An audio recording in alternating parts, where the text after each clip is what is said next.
안녕하세요. 성민교회 이혜영 목사입니다. 바울은 놀라운 믿음의 사람이었습니다. 그는 예수 그리스도를 믿음으로 얻게 된 부활과 하나님 나라의 영생에 대한 믿음이 너무나 확고했습니다. 그래서 자신의 육신이 사는지 죽는지 그것은 크게 중요한 문제가 되지 않았습니다. 바울은 그리스도의 영광과 함께 있기 위해서 차라리 죽는 것이 더 유익하노라고 그렇게 고백했던 사람입니다. 그럼에도 불구하고 바울에게는 사명이 있었지요. 사명을 이루기 위해서 그는 또한 살아 있어야 했습니다.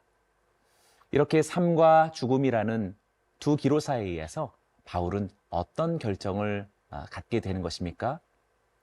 이 물음은 지금 오늘 우리가 살아가는 이 삶을 어떻게 살 것인가에 관하여서도 확신을 주게 만드는 아주 중요한 주제가 될 것입니다. 오늘 함께 묵상할 말씀은 빌립보서 1장 22절에서 30절의 말씀입니다. 빌립보서 1장 22절에서 30절 말씀입니다. 그러나 만일 육신으로 사는 이것이 내 일의 열매일진데 무엇을 택해야 할는지 나는 알지 못하노라. 내가 그 둘 사이에 끼었으니 차라리 세상을 떠나서 그리스도와 함께 있는 것이 훨씬 더 좋은 일이라.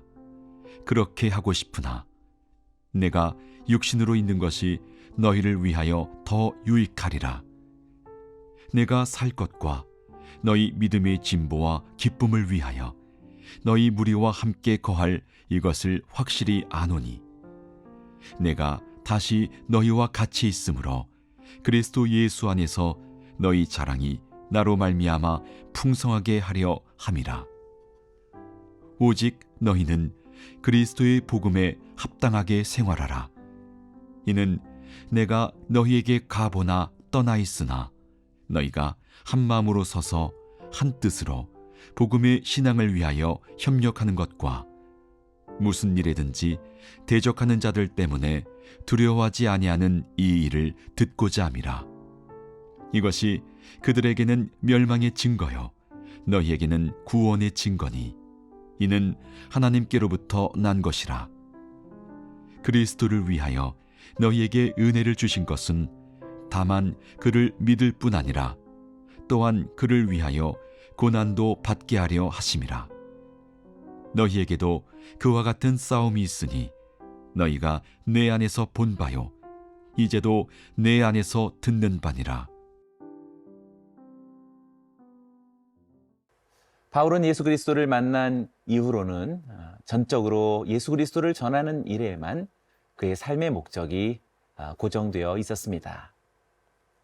그런데 빌립보에서 복음을 전하던 중 그는 감옥에 갇히게 되었고 그가 풀려날 것인지 아니면 죽음에 이를 것인지 알지 못하는 그러한 상황에 놓여 있게 되었습니다.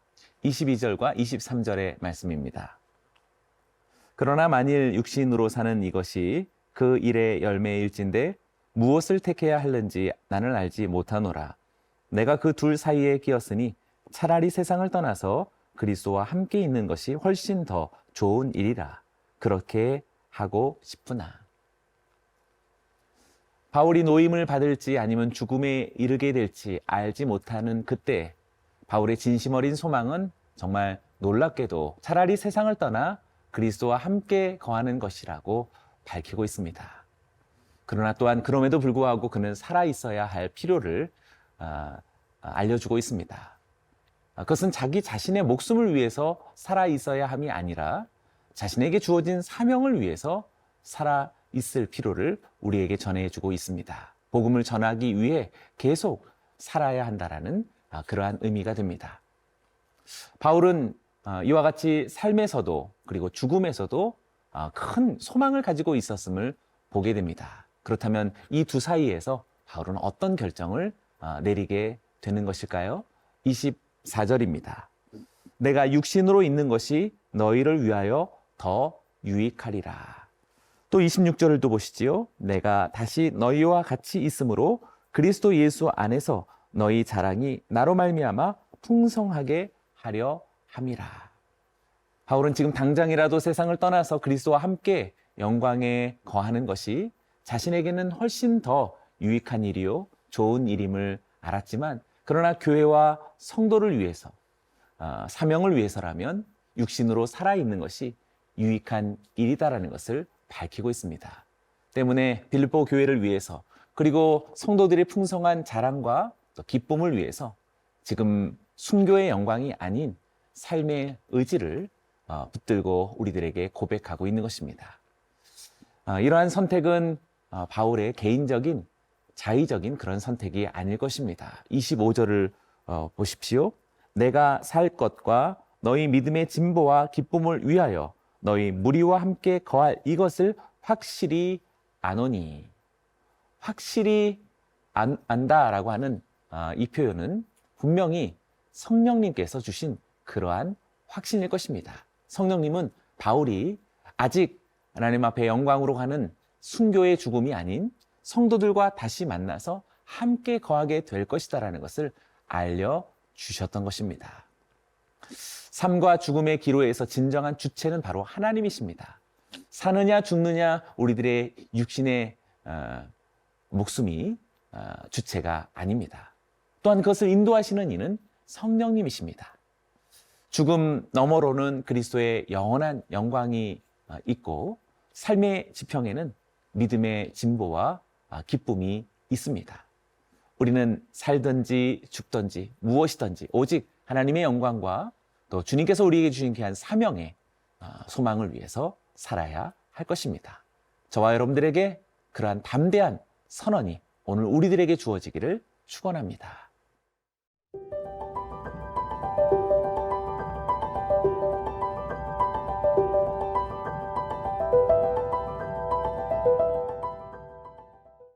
순교를 통한 죽음 저 너머의 영광이 아닌 지금 사명의 도상에 그러한 현실의 삶을 붙잡은 바울이 그가 언제 어떻게 그렇게 돌아가게 될지, 빌립보 성도들을 만나게 될지는 전혀 알 수 없는 그런 불확실한 상황이었습니다.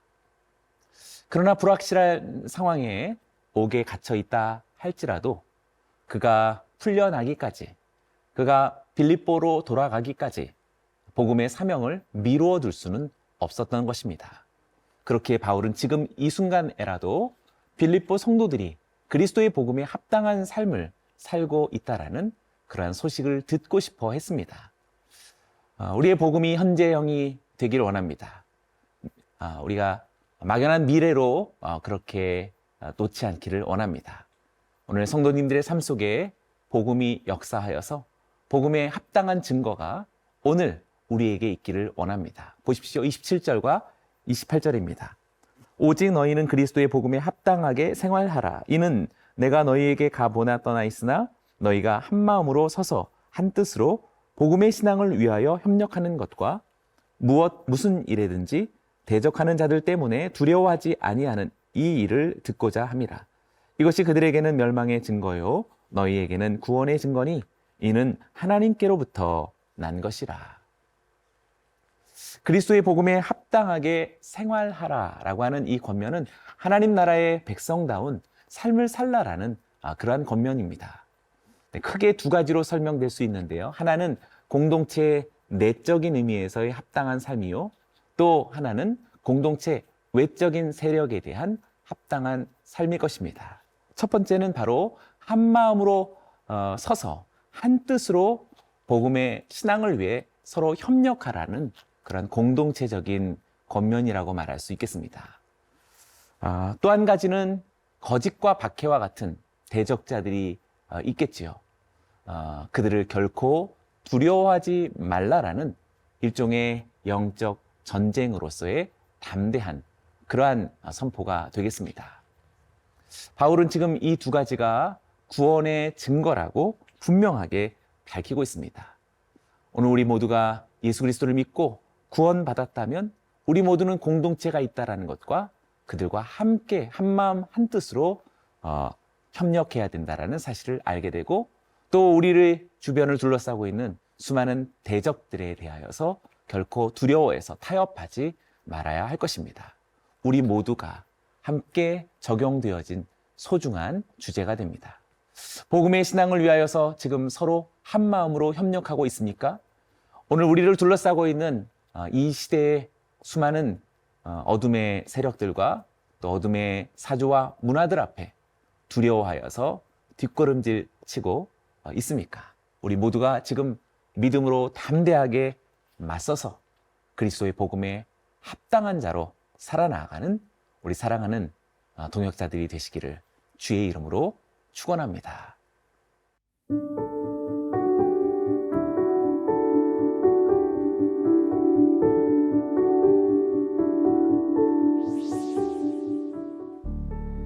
살아계신 하나님 아버지, 우리가 살든지 죽든지 오직 그리스도께서 우리 안에서 존귀하게 나타남이 우리들의 진정한 소망이요 우리들의 삶의 목적입니다. 우리가 결단코 육신을 위하여 살지 아니하고 생존이 삶의 목적이 되지 아니하며 오직 하나님 나라의 영광과 사명을 위해서 살아가게 하여 주시옵소서. 오늘이라도 분명하게 그리스도의 복음에 합당한 자로 살게 하여 주시고 복음의 신앙을 위하여서 서로 협력하기를 결단하게 하여 주옵소서. 끊임없이 회유하고 속이고 대적하는 이 세상의 어둠의 권세들 앞에 담대하게 맞서 승리하게 하여 주시옵소서. 찬양하며 예수님의 이름으로 기도드리옵나이다.